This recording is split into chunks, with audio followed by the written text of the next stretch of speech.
చెప్పాలి. ఒక వ్యక్తి చెడిపోవడానికి కూడా కొన్ని కారణాలు ఉంటాయి. ఆ కొన్ని కారణాల్లో అధికమైన క్షమాపణ అవతల వ్యక్తికి అందించడాన్ని బట్టి కూడా చిట్ట చివరికి ఒక దరి అవుతారనమాట. నాకు తెలిసి మా ఊళ్ళోనే ఒక వ్యక్తి ఉన్నాడు.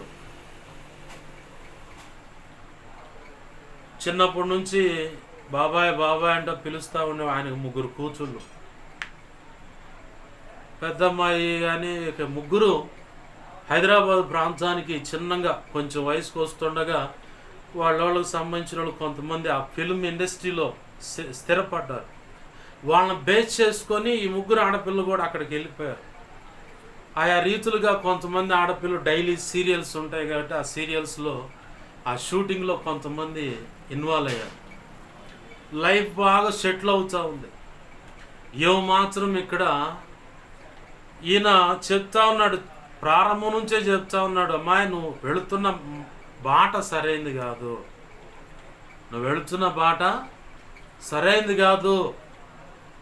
నేను భర్తగా ఉంటే నువ్వు అనేక మందితో అక్రమ సంబంధాలని చెప్పని కొనసాగిస్తా ఉన్నావు. నా మటుకు నేనైతే సహించగలుగుతాను. బిడ్డలు ఎదిగొస్తున్నారు, బిడ్డలు ఎదిగొచ్చారు, వాళ్ళు మంచి పొజిషన్లో ఉన్నారు. వాళ్ళకి ఏదైనా సంబంధం చూసి పెళ్లి చేయాలంటే తల్లి బ్రతుకిలా ఉందని చెప్పని ఎవరికైనా ఎక్కడైనా తెలిస్తే బిడ్డలకు పిల్లలనిచ్చేది ఎవరు?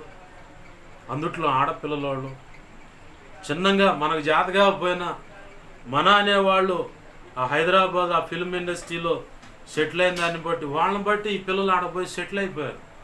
చిన్నగా సీరియల్స్లో ఆ ఫిలిం ఇండస్ట్రీలో ఏదో ఒక పని చేసుకుంటూ చిన్నగా అక్కడ సెటిల్ అయిపోయారు.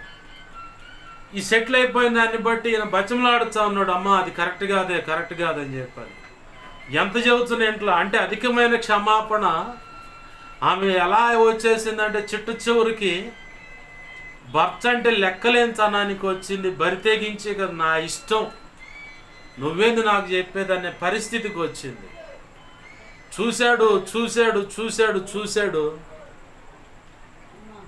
మొన్న ఈ మధ్య కాలంలో నేను న్యూస్లో మేము చూసాను, న్యూస్ పేపర్లో మా ఊరు వాళ్ళు తెలియపరిచారు ఆ విషయాన్ని. ఎంతో చెప్పి చీదరొచ్చేసింది. ఎన్నోసార్లు బతిమలాడి ఉంటాడు ఆయన, మా నువ్వు చేసే పని కరెక్ట్ కాదు, అది తప్పమ్మా, భర్తగా నేనున్నాను, ఇంకొక అక్రమ సంబంధం నువ్వు కొనసాగటం కరెక్ట్ కాదమ్మా. ఇంచుమించుగా కనీసం 15-20 సంవత్సరాలేమో ఆమెను క్షమించి ఇక ఆ క్షమాపణకు ఆ సహనానికి హద్దులు కట్టలు తెగిపోయాయి. ఎందుకంటే పిల్లల భవిష్యత్తు నాశనం అయిపోతుంది.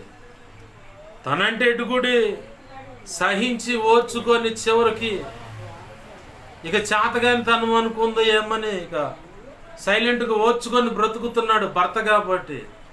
కానీ తన బ్రతుకు అంటే ఆ భార్య యొక్క బ్రతుకు, ఆమె తిరుగుతున్న చెడు మార్గము చిట్ట చివరికి తన బిడ్డలకే భవిష్యత్తు లేకుండా చేసే పని అవుతుందని చెప్పని ఎంత చెప్పినా వెళ్ళ ఒకరోజు మచ్చటంగా తల మట్టికి తెగ నరికి ఆ తల తీసుకొని పోయి పోలీస్ స్టేషన్లో లొంగిపోయాడు.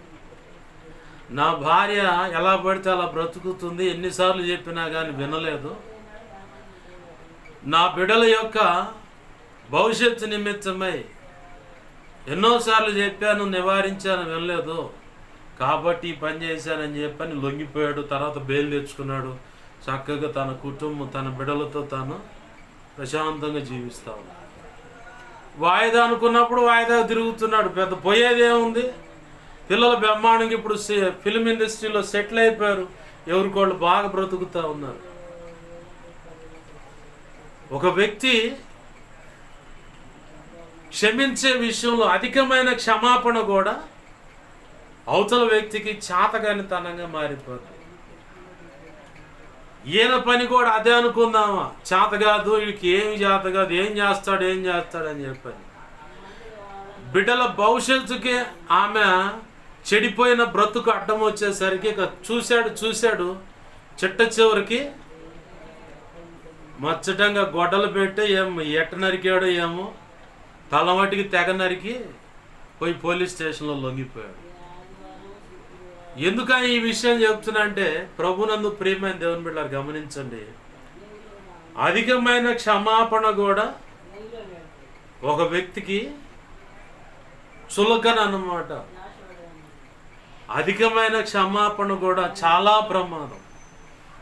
అది చాతగానితనంగా మారిపోయింది. ప్రభునందు ప్రియమైన దేవుని బిడ్డలారా గమనించండి, ఈ బిడ్డలు వాళ్ళ యొక్క భవిష్యత్తు కోసం ఆ తండ్రి ఆ పని చేయాల్సి వచ్చింది. కొంతమందికి ఆ పరిస్థితి వచ్చి నాకు కూడా కన్నులు తెరవకూడదు. ఇంక కన్నులు తెరిచేది ఏముంది, ఎడ చేస్తే నా నిత్య నరకంలో కళ్ళు తెరిచేది. బ్రతుకులను చేతులారా నాశనం చేసుకుంటూ ఉంటారన్నమాట.